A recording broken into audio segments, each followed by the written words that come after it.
Assalamu alaikum and good evening. You are listening to Let's Talk, our weekly current affairs show with me, Akil Khalil, and my co-host Hamid Chowdhury on Salaam Radio 106.2 FM and Inspire FM in Luton. We are online at salamradio.co.uk. You can find us on social media at Salaam Radio, as well as YouTube and Facebook Live.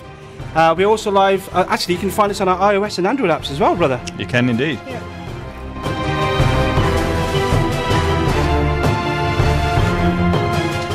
We are always on air 24/7 365, uniting all communities.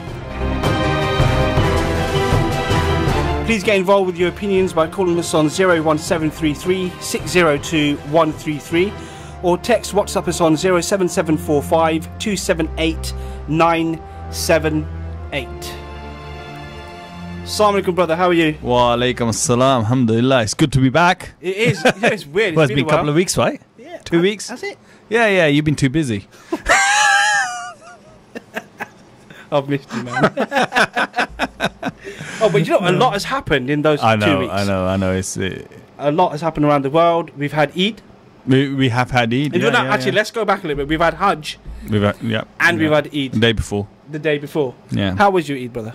Alhamdulillah, Eid was great. Eid was in the park. Eid was in the park. We met you there, and alhamdulillah, it was a massive turnout. I think for Eid al-Adha, it was probably one of the largest turnouts we've had.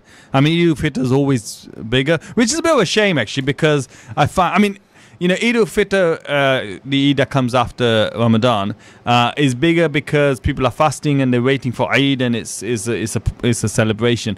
But Eid al-Adha, it is called the big Eid. It is called it's got a real symbol, real meaning, real kind of ibadah, real worship to God, and yet people don't. I don't think people take it as seriously as Eid al-Fitr. Do you think that's because of potentially a lack of personal sacrifice, which is what an individual goes through throughout Ramadan?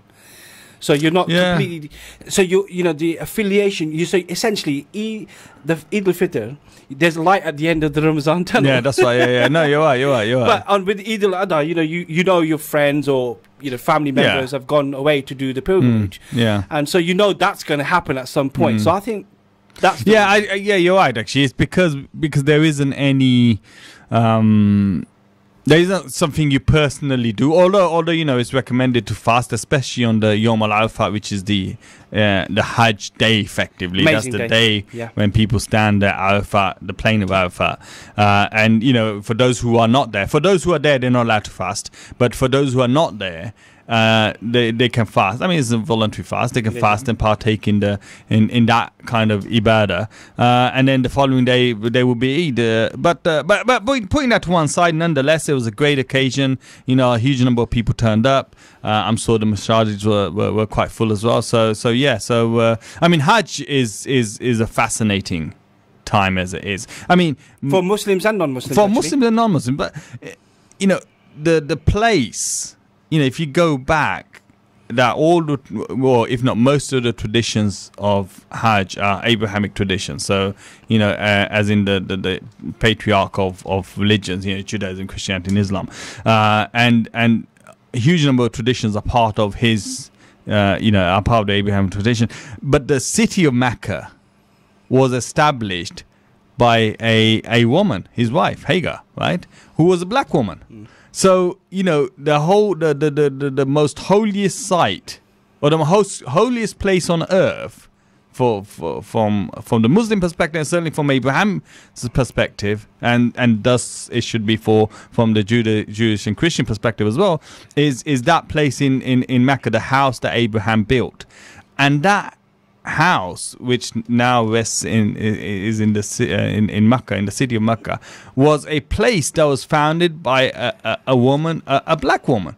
So that to me is fascinating, that in an age where that society or that government is banning women from driving, the whole premise of that entire society is based ultimately on this one woman. SubhanAllah. I mean, it's amazing. It's amazing. Absolutely amazing. But nonetheless, alhamdulillah, it's I think more people we don't show, and certainly I don't think the media shows this massive pilgrimage that happens year on year. Huge number of people come together. Probably one of the largest. I mean, I'm not sure if it's 3.5 million? but 7 million. 7 million people. Yeah. Wow. So that's doubled. double. Yeah. So one of the largest gathering of human beings who are only allowed to wear 2 unsewn pieces of cloth. Yeah, that's right. To show that whether you're prince, king, a billionaire, yeah. or whether you're pauper, sweeper, whatever, Yeah. you stand together Shoulder without to shoulder. any distinction Yeah. to know one is richer than the other. So,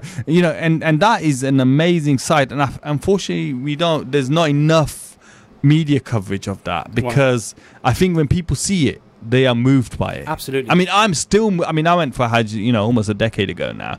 Every time I see it, I'm moved by it. It is, to see the pilgrims, the Hujjaj, go around circumambulating the Kaaba, to do the sa'i, the between Safa and Marwa, to kind of stay in Mina, to walk to Muzdalifah, to be in Muzdalifah, and all those, all those things are such an important part of the Muslim history and actually our rights, that we have to perform. That I think it would be fascinating if there was more coverage of it. Yeah. And obviously this year, I think even Al Jazeera has not been able to cover it because of the ongoing situation between Saudi and Qatar. Yes, Al Jazeera, a topic we've covered many a time on Let's Talk. Yes. Yeah. Thank you, brother. Great insight, amazing information. I'm sure our listeners appreciate we should cover it more properly sometime. We should do in the future. Inshallah. Listeners, just want to repeat our studio telephone number. It's 01733 602 133. Or you can text WhatsApp us on 07745 278 978. I have a feeling we may get some callers tonight. Inshallah. It's because of what we're going to be discussing. Yep. Okay, so this week we're going to be covering the horrific and sustained persecution and genocide of the Rohingya Muslims in Burma. Okay, I know we have some guests lined up shortly. They're going to come on air. Inshallah. Inshallah, and they are affiliated quite closely with what's actually happening on the ground. But what I wanted to do was just give I believe I have enough time, a short history of the Rohingya people. So in the 8th century, the Rohingya are, they're a people of South Asian origin. They dwelled in an independent kingdom in Arakan known as Rakhine State in modern-day Myanmar. And then from the 9th to the 14th century, the Rohingya came into contact with Islam through the Arab traders. Close ties were forged between the Arakan and the Bengal. In 1784, so quite a long time ahead after that, the Burman king Bodawa Paya conquered Arakan, and hundreds of thousands of refugees fled to Bengal. Then in 1790, Hiram Cox, a British diplomat sent to assist refugees, established the town of Cox's Bazar in Bangladesh, which you can see on a map, where many Rohingyas still live today. Then in 1824 to 1942, Britain captured Burma, now known as Myanmar, and made it a province of British India. Workers were migrated to Burma from other parts of British India for infrastructure projects. Then in 1942, Japan invaded Burma, pushing out the British. As the British retreated, Burmese nationalists attacked Muslim communities who they thought had benefited from the British colonial rule. Then in 1945, Britain liberated Burma from Japanese occupation with help of Burmese nationalists led by Aung San and Rohingya fighters. Rohingyas felt betrayed as the British didn't fulfill a promise of autonomy for the Arakan. Now, I'm sure we've been through many stages with that. Yeah. Then in 1948, tensions increased between the government of a newly independent Burma and the Rohingya. Many of people, wanted the Arakan to join the Muslim majority Pakistan. The government retaliated by ostracizing the Rohingya, including removing the Rohingya civil servants. Listeners, please now listen to this timeline carefully. Then that's 1940. Now in 1950, some Rohingyas resisted the government, led by armed groups called the Mujahids. The insurgency gradually died down. 1962, that's 12 years later, General Ne Win and his Burma Socialist Party seized power and took a hard line against the Rohingya. In 1977, the junta began Operation Nagamin, or Dragon King, which they said was aimed at screening the population for foreigners.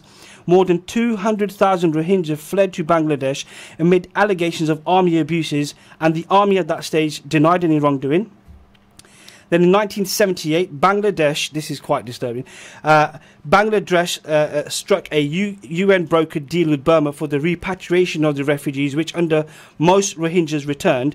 But then 4 years later, in 1982, a new immigration law redefined people who migrated during the British rule as illegal immigrants. The government applied this to all Rohingya. Almost done, brother. 1989, the army changed the name from Burma to Myanmar. And in 1991, more than 250,000 Rohingya refugees fled what they said forced labour and religious persecution. 92 to 1997, 230,000 Rohingyas returned to Arakan, now Rakhine State. And then in 2012, so a little bit later, rioting between Rohingya and Rakhine Buddhists killed more than 100 people, mostly Rohingya. Tens of thousands of people were driven into Bangladesh. Nearly 150,000 were forced into camps in Rakhine. Now we're going to last year. It's such a jaw-dropping time, man. In 2016, the Rohingya militant group Haraka al-Yaqin attacked border guard posts, killing 9 soldiers. Suspected. Yeah. The army retaliated. More than 25,000 people fled to Rakhine to Bangladesh, bringing accounts of killing, rape and arson. Aung San Suu Kyi's government denied the atrocities. And with that, I believe our guest is going to be live with us from Skype. I'm thinking Brother Qasim is just sorting that out for me. Yes. Assalamu alaikum, brother. How are you? Walaikum salam. I'm fine. Excellent. Just for the benefit of our listeners, this is Jamal Ahmed, the founding member and general secretary of Burmese Rohingya Organisation UK, aka BRO UK. It's an honour and a pleasure for you to join us this evening. Thank you for your time. Thank you, and thanks for having me on your program. Assalamu alaikum, brother. It's Abdul Hamid. Just for the listeners, I mean, you're Rohingya, ethnically Rohingya, from the Arakan, from the Rakhine State. Yes, I'm Rohingya origin. I'm still Rohingya, and I'm going to be Rohingya forever, inshallah. My great-great-grandfathers, mothers, everybody lived there, everybody grown up there. And we, until earlier brothers, he gave very good timeline, which are all, I can say that it's all absolutely correct. So recently, I can give you a little bit of update to my families and my village. I live in a village called Mutuji, which is the main road to Mongdo if you come from Butidong. And it was burned down on 26th of August nighttime. And all my family members were now homeless. My mom, 80 years old, she got a lot of health issues now, spending time outdoors. Yeah. Okay, so I mean, as I understand it, since 1970, over 1 million people have fled Burma or Rakhine State. Yes. It is so just to be absolutely clear, these are native Burmese people. They were Rohingya, but they're native for that land. They've been there since, as my colleague said, since the 8th century, as early as it can be traced. So when the army, the military, the monks, who were the people in Burma or Myanmar say that these are foreigners, you presumably don't ascribe to that notion. No, I absolutely don't agree. I will not agree at any time as well, because because I born and grown up there, I know who these people are. These people are originally Rohingyas and born there, grown up there, and historically, earlier brother mentioned, pick up some very good point there, during Japanese and British colonial period. And then this Nagaming operation in 1972, this is led by General Neving, who was in power at that time. And then 82 the citizenship. These are all because Rohingyas are ethnic minority in Burma as well as in Arakan state. And Burmese are actually nationalists. They don't want any other religions, in particular Muslim people living in their region. So our Rohingya people are all in one area, in western part of Burma, and also very close to Bangladesh. So Right. they don't want these people as a group living down there, and they implemented this 1982 citizenship law. Since then they started ethnic cleansing, which with my eyes I saw is during 1990s. A lot of people going to Bangladesh as refugees, and then the most recent one, 2000. Most recent means 4 years ago, 2012, what happened in Sitwe, Arkan State, capital city of Arkan State, and also to my city, Mongdo and Butidong.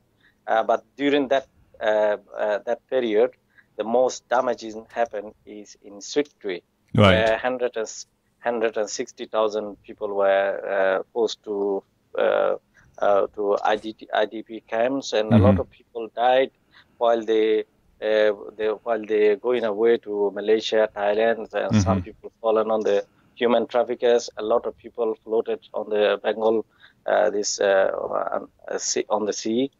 And this time, 2017, which we're talking about last month, August 25th, the group, Rohingya group, they stand up for their self, for their right. And a small group, I can't clarify who are those because I don't know them. I can only refer to the what we're hearing. And basically, according to them, they are standing up for their right because their parents were killed by military, their mothers, sisters were raped by military, and they were left alone. Nobody else helping to Rohingya cause. So a group of desperate Rohingya stand up for themselves, that we can't go on like this. Let us stand up. And then they attack some military posts. They say there's not military post, police posts, about 30 numbers. So that is again, we can't verify, we can't clarify that is true. So all we can say is based on what we hear it. And So just before that happened, I mean, according to Aung San Suu Kyi and her government, they were trying to put in place a process where they were going to, because obviously the Rohingya people, as we understand, are stateless, so they're not being given citizenship in Burma or Myanmar. So what she said in an interview, that they put this process in place, but then the Rohingya people attacked the police station, and that scuppered this deal, this kind of process. So I mean, what would you say to that? Okay, to make it clear, just to give you an example before I go to that point, my family are 4 of them were citizens of Burma until 1992. Okay. And then the remaining were not citizens of Burma, even within family, brother and sister. The previous military government revoked all the citizenship card, which our brother and sister, they all held red card. Red card means citizenship card. And then So all the Burmese had the same card, or did they give a different card to the Rohingya? All the Burmese had same card at that time. Yeah, my brother has. Still, I have got a copy in my hand. My mom, my brother's one. So they during 90th period, and they revoked all this card from Rohingyas, not from other ethnic, from Rohingya, and they instead issued few years later. They issued so-called white card, a white color card, and your name and identification number, and so. So they issue white card, and then. What they said is, we need to verify you, and then if you are the right person, we're going to give you citizenship. That took up to 2000. This Tenzing government, previous Aung San Suu Kyi's previous government, and then he again said, no, these are not white card. We're going to give you what is called foreign registration card, which is green card, and Rohingyas denied to take those. Absolutely, and rightly so. Yeah, of course. They're natives of that land. Yeah, definitely. There are a couple of reasons why denied. Because one reason is They are native of their land. Half of their family were previously formal citizen, and now they cheated to them that white card we're going to verify and so so. And later on they change again their mind. No, this white card are not valid, and you need to take this card. So they lost their trust. Rohingya lost the trust of what this government going to do them. That's why they denied.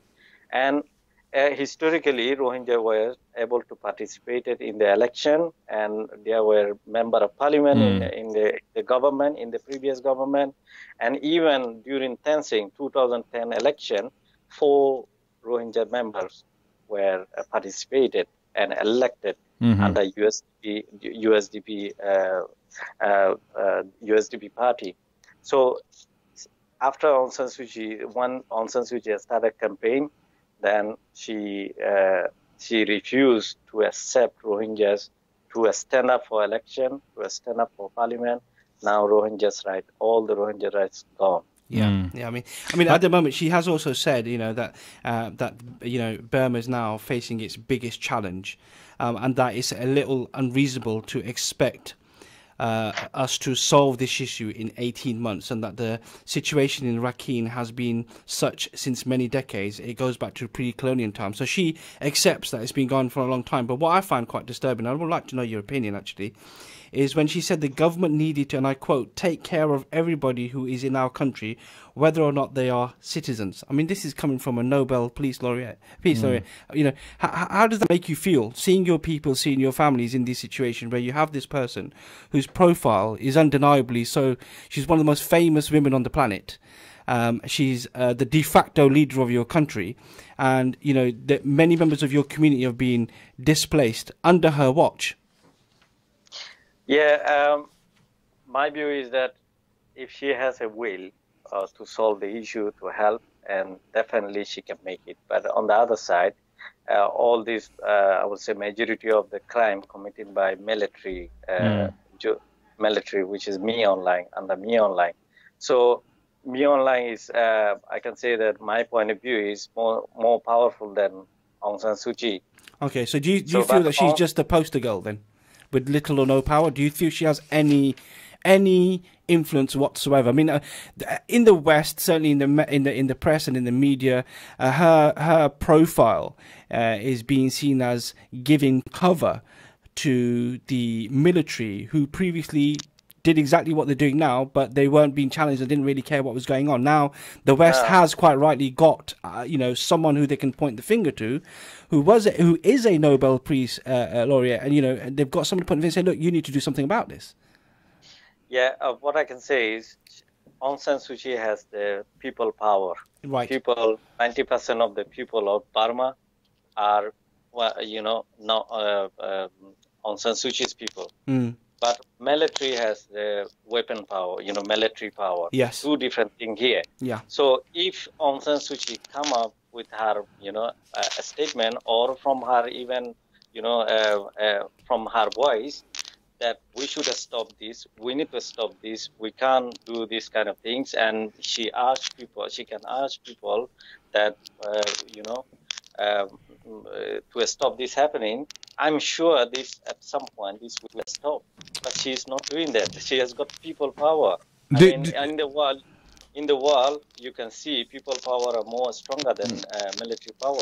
You're absolutely right, and it's people that have made change, and we've seen this in India Arab Spring, although some turned out right and others didn't. But in the case of Aung San Suu Kyi, her top advisor was I'm sorry if I pronounce this wrong, was Bukhin Mi, who was a Muslim lawyer who, while standing at Yangsan Airport in January, was while holding his grandson, was shot dead, and I think the finger was pointed at the security services because he was helping to redraft changes to the constitution.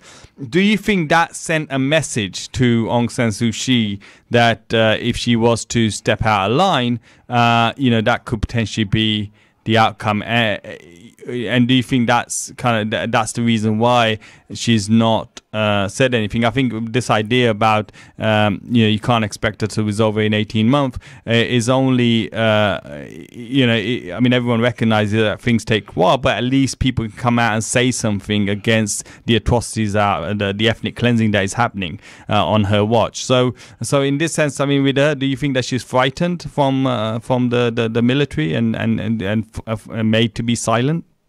Yes, that's true, because the day we call it Ukoni, the Saloye, who you mentioned earlier. On that day, I was on the flight going to Burma. I just landed there 4 hours later. After I'm really sorry, brother. We're just going to do some adverts. Well, you're right to just stay there. We'll pick this back up after the adverts. Please stay tuned, everybody. We'll be back after this short break. Stay tuned to Salaam Radio after this short ad break. Sadly, millions of orphans living in the poorest countries lack the necessary support for a healthy childhood. These children have to endure lives of hardship without the basic necessities that will help them to grow, to learn, to live. Let's show them that we do care. Let's brighten up their future. Call 0161 225 0225 or visit humanappeal.org.uk. Third world and developing countries are home to some of the most vulnerable children on the planet. Malnutrition, severe lack of medical aid and access to clean water are just some of the horrific challenges faced by orphans across Africa and Asia. Children of Adam, a Peterborough charity, need your help to bring aid to these orphans for just £25 a month. To sponsor an orphan or assist with other projects, please call 0300 321 0032 or visit www.childrenofadam.net. City Homes Estate Agents are your #1 independent family-owned agency in Peterborough. We offer a range of services including buying, selling, letting, mortgages and conveyancing. Why not call us today and find out for yourself why our customers return time and time again. We have a track record for achieving some of the highest prices in and around the area for our clients. With over 10 years of operating in the area, we are the experts in this market.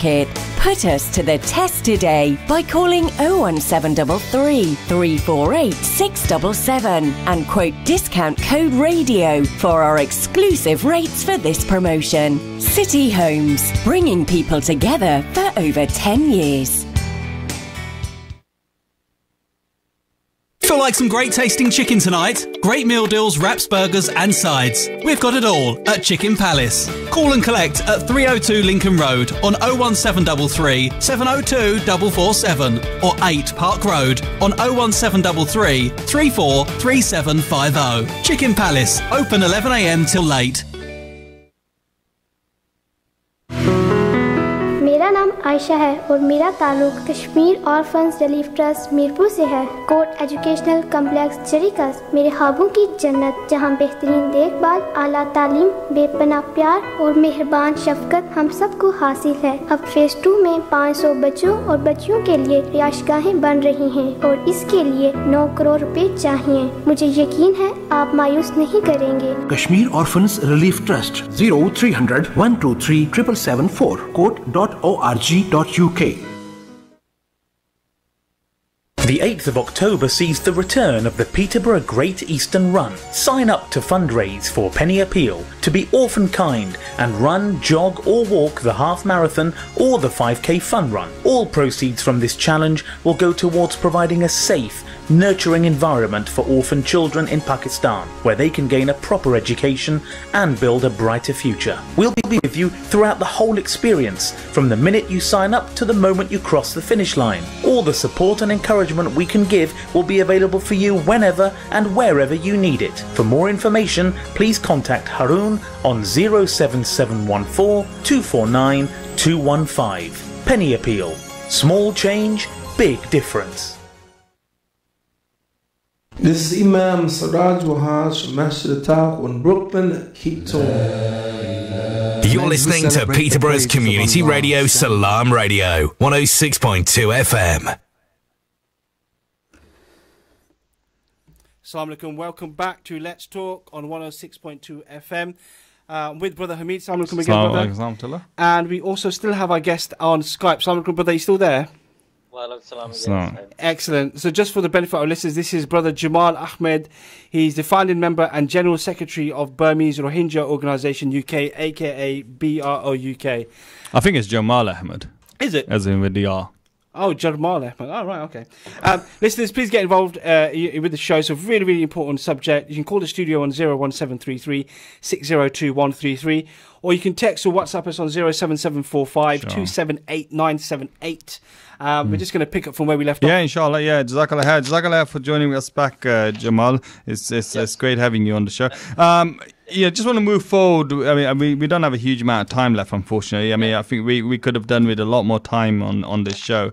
So I think just to give context to some of the listeners as to, I mean, you talked about some people rising up, or allegedly rose up and attacked a police station, which then spurred these atrocities. So, if you consider that in the Rakhine state, the Rohingya have limits to rights to marry, so you have to get a permit you obtain a permit to get married to somebody, and in some places there's two-child policy where 60,000 children are born who are born in violation of that policy have access to no social services, which includes education. There's limits on movement. You can't move between even the neighboring villages. You have to get permission, which means that there's a lot of corruption and you have to pay fees and all sorts of things, which then obviously denies post primary education, markets, employment. If you can't have movement, then you can't have this. In places, forced labor, denied due process, and segregation, and so on and so forth, and confiscation of property and all these things. So this is the kind of environment that 5% of the population are living under.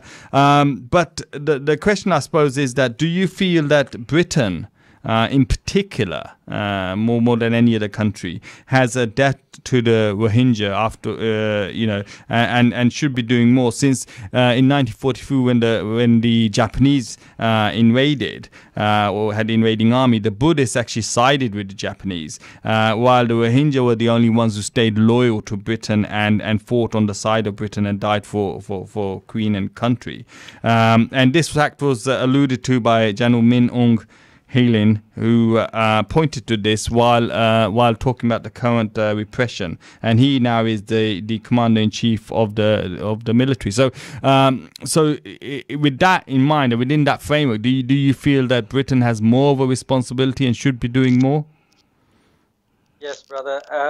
What I can say is not only because of Rohingyas were sided during Japanese war, Britain should help. It's not because of that.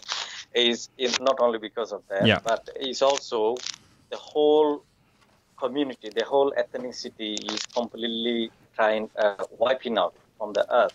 Yes. And they should stand up in humanity, on the humanity ground, on the, they should stand up, because Britain, they lead at the first point for everything. Why not for this cause? Yes. Yeah. Yes. Why not for Rohingyas? Yeah, that's right. It's regardless of whether historical link or not.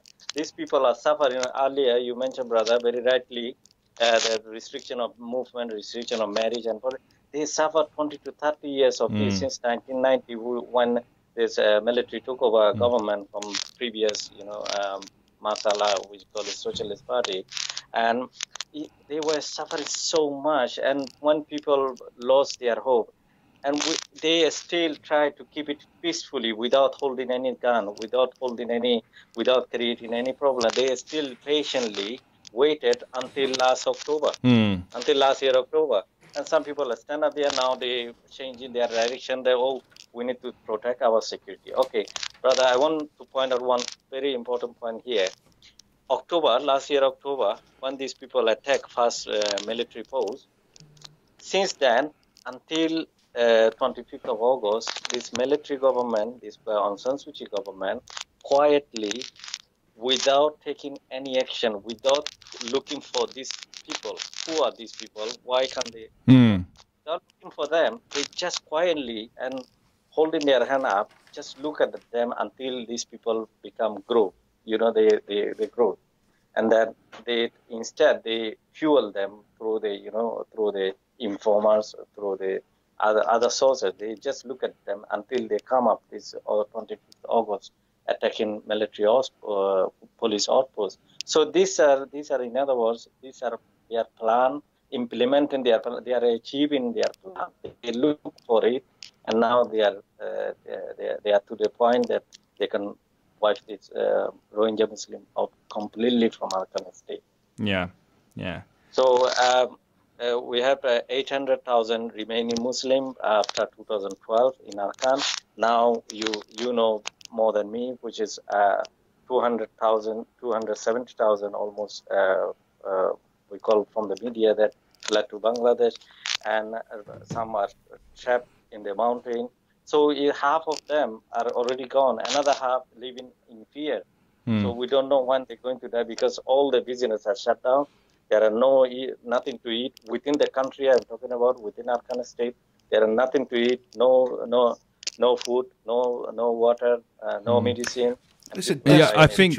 Yeah, I mean, it's shocking. I think you're right to ask the question that Britain, along with its allied forces, have generally acted to safeguard the rights and freedoms of people. I mean, we take the most recent one, the Yazidis. When they were trapped on a mountain, surrounded by the Daesh or ISIS, and the whole of the allied forces were out there helping them and saving the Yazidi people. Yeah. And here we're seeing 1 million people being moved out of ethnically cleansed, forced to flee. In the last 10 days, 90,000 people have been forced to flee. That's half the population of Peterborough.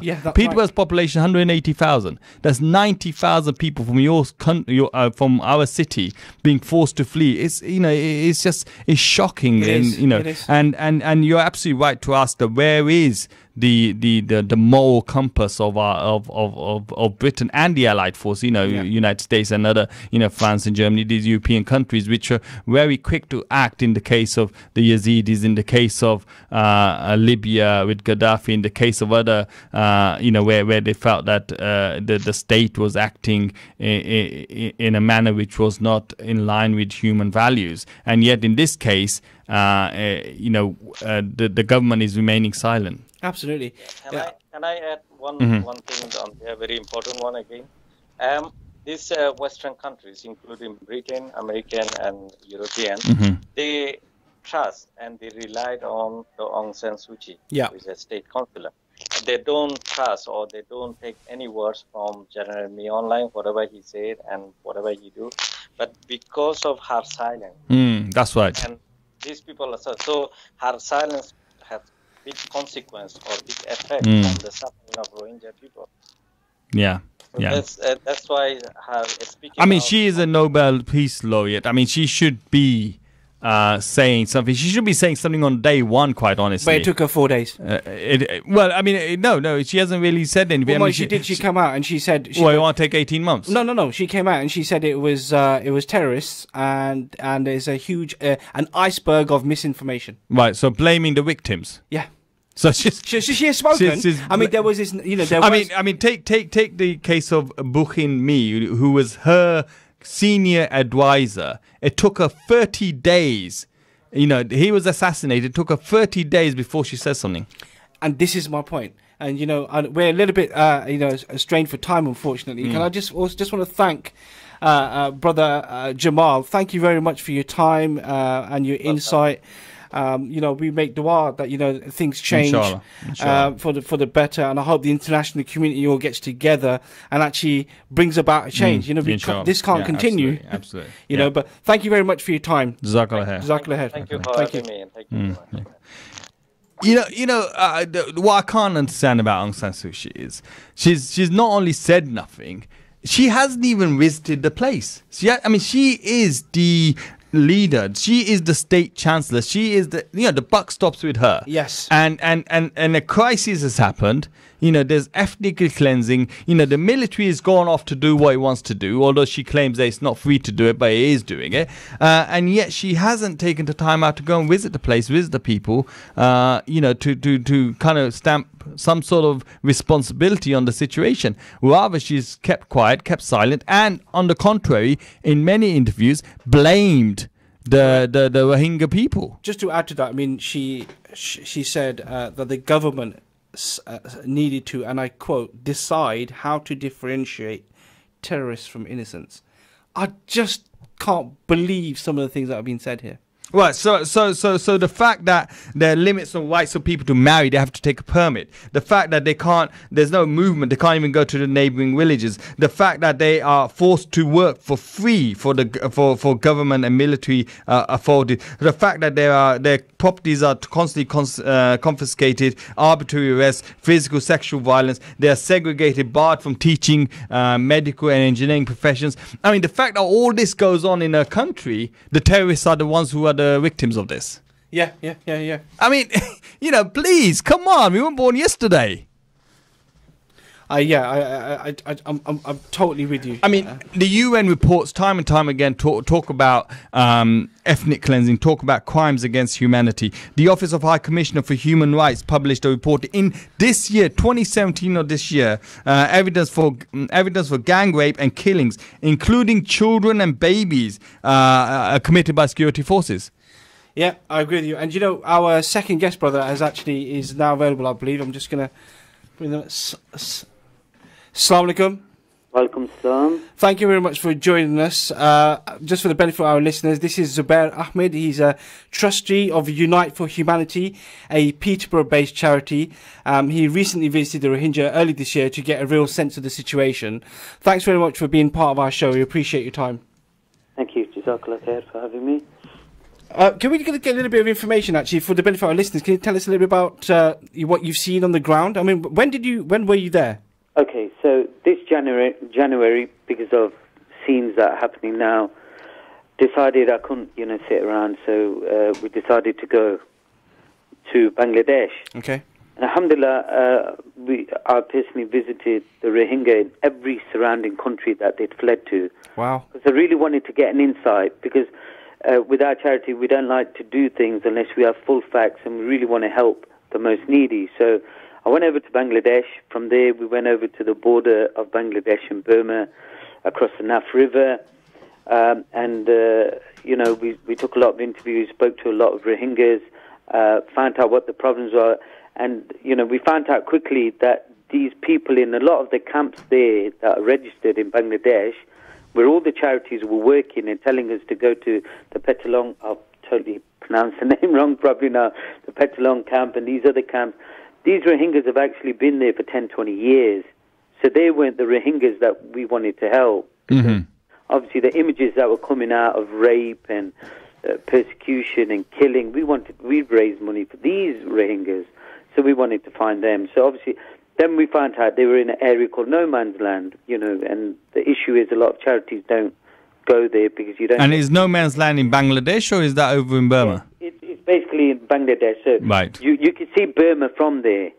The only thing separating Bangladesh and Burma is a stretch of about 2 miles of water. Right. You could virtually walk through if you wanted to. It's like swamp-like water.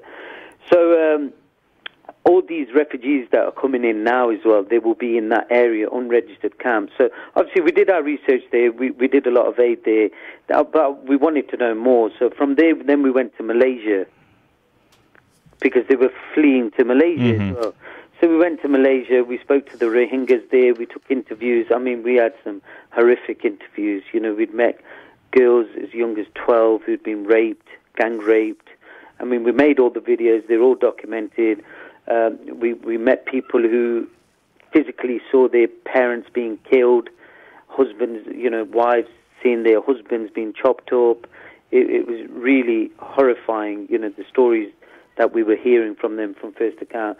Then from there we went to Thailand to meet, and then from Thailand we actually went into Burma. Right, okay. It was quite scary. So, alhamdulillah, we got into Burma. We ended up finding the main chief that was representing the Rohingyas. We went had an interview with him. We talked to him about the problems and what the reason was. And our main issue was was this in Rakhine or yes, but was this in Rakhine State or was this in? Yes, we went into Rakhine State. Right. We landed in Yangon, and then we got escorted by the team on the ground that were there, and the main person that we did an interview with, he was representing all the Rohingyas. He was actually doing a court case, because for some strange reason, a lot of people don't realize, but the Rakhine State was given to the Burmese Rohingyas by the British government, legally. And the Buddhist, I mean, in Burma, there's a lot of Memons, and there's lots of other Muslims, but they don't get touched. So this caused a lot of curiosity amongst ourselves. And basically what happened was the British gave this state, and the Buddhists can't stand the fact that the Burmese Rohingyas got this state from the British government. So that is one of the reasons that these people did set up this whole, they were going to the UN and saying, look, Britain, you need to come and liberate us, because obviously you gave us a state and now it's been taken off us, and you need to come and defend us. But, from being on the ground and going to all these... But it's not an independent state, is it? It's part of Burma. Yeah, that's right. Oh, Myanmar. It is part of Burma, but the fact is that legally the British government gave that state to them, documented. And, my argument with people is you're going to the Burmese embassy to protest, but they don't care. They're the ones doing these horrific crimes. Why not go to the British government and go to their embassy and say to them, look, you gave this state, honour it. Go and defend this state now that you've given legally. This is an embarrassment on your queen and your country. You gave this state to these people. Now go and defend them. I think that would be a better place to go.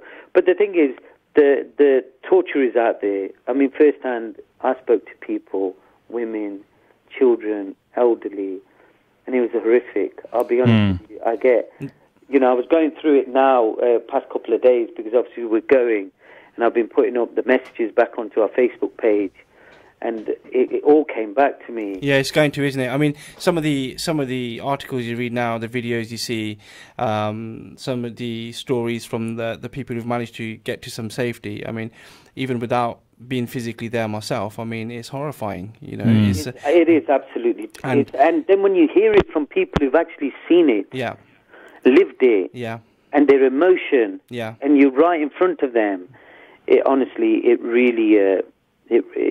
really knocks you back for six. But there's alhamdulillah, there's a lot of work to be done. But no, I think it's great what you're doing. Absolutely, it needs people out there from different parts of the world to go there and help these people. It's fantastic what you're doing. I'm sure the people you meet there, it must be very heartening to see people like yourselves there. So, we really wish you the best of luck in your endeavours. And not only do we pray, but it's wonderful that brothers like yourselves and other charities are out there trying to help these people, because, like you've just stated, the wider community, the wider world community, the international community seems to be turning a blind eye for whatever reason. So it is really, really important to have people like yourselves there. It's great. Yep, absolutely. Jazakallah khair. And just want to say thank you very much. We're really, pushed for time. And just want to say thank you very much for your time. Great insight. One last thing, sure. Quickly. The thing is, I really do not believe the solution is charity for there. It needs military intervention, or I'm personally very vocal, and I believe the ulama need to call the call for jihad in Burma. And I'll finish on that. Well, I think, but I think what we really need is I think we have too many calls for fighting and war and killing and all that stuff. I don't think we need that. What we do need is a political solution. Yes. We need like you said, we need the British government. We need the other governments around the world. And people need to press them. We live in a democracy, and these European countries are driven by democracy. And what we do need is for us us to exercise our right, our democratic right, to push our governments to safeguard and rescue these people. Okay, Zubair, thank you very much for that. I agree with you, brother. I think the only solution to this is a political solution. Absolutely. No other solution whatsoever. Because look, violence breeds violence. And like the brother we had earlier on the show, what did he say? It's taken 30, 40 years for people to stand up and do what they did. Obviously, we don't condone that. But no, but it's understandable. Yes. For somebody who's living there, who's living under constant 30 years, 3 decades of oppression. We did this in this country. We stood against Hitler. We said we're not going to have the kind of injustice that Germany is perpetrating across Europe for it to come to our country. So when you're living under that circumstance, that's a very different and understandable position. You can kind of almost understand people reacting in the way they do because they are being persecuted. Their families are being killed, tortured, raped. They've been stopped from working. The Rohingya state is the poorest state, and the Rohingya people are known as the world's most persecuted minority. Yes. For that very reason, But then again, if you consider it's taken them 30 years, it's taken them patience. They've been patiently persevering, hoping for change to happen. Yes. And I think it's our responsibility to kind of to kind of force our governments to make that change, to force our governments to and it's great to see that 157 MPs today signed an open letter to the Foreign Secretary, and to the benefit of our Foreign Secretary. Actually, he was probably one of the only Foreign Secretaries who stood up and said, actually, there is atrocities happening. Yes, correct, there is wrong going on. So in that sense, but we need to push. We need to keep pushing, because that's the only way change will happen. Brother, it's going to take courage. It's going to take some serious courage from people around the world. Especially some of these Nobel Peace Laureates, whoever they may be, people need to sit around and but they are. That's the thing. There's these lawyers, Desmond Tutu, likes of him, coming up and saying, look, Aung San Suu Kyi, what you are doing is wrong. Your silence is wrong. People, when Mandela, he didn't remain silent because of oppression.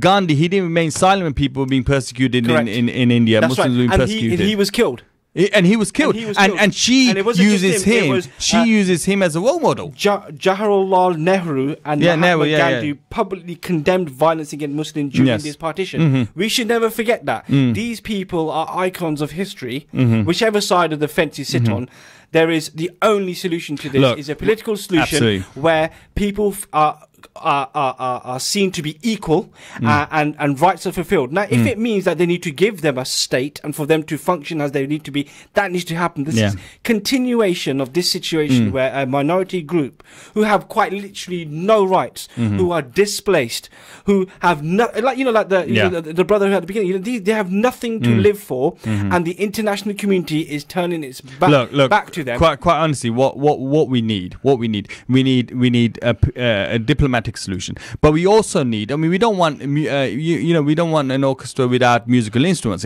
So we also need arms embargoes in place. We want sanctions to be applied not only to the country but to the leadership, to Aung San Suu Kyi, to her generals. Yes. We want these international sanctions to be applied. Correct. We want countries like EU and US have sanctions, arms embargoes against Myanmar. Yes. Yeah, Israel is supplying arms, training the very people in the Arkan state in Rakhine, training those very people who are committing the atrocities. And the Israeli human rights lawyers, activists have written letters to the government to say they must stop, and they must stop now supplying arms. Yeah, Israel has refused to. And part of that, part of the disgusting aspect of the Israeli arms sales is that they're selling these arms as tried and tested in the field. And who they tried and testing? On the Palestinian people. Palestinians. What Israel is doing today and what the Myanmar and these generals are doing in the Arkan state in Rakhine is no different. And I think it's time that we stood up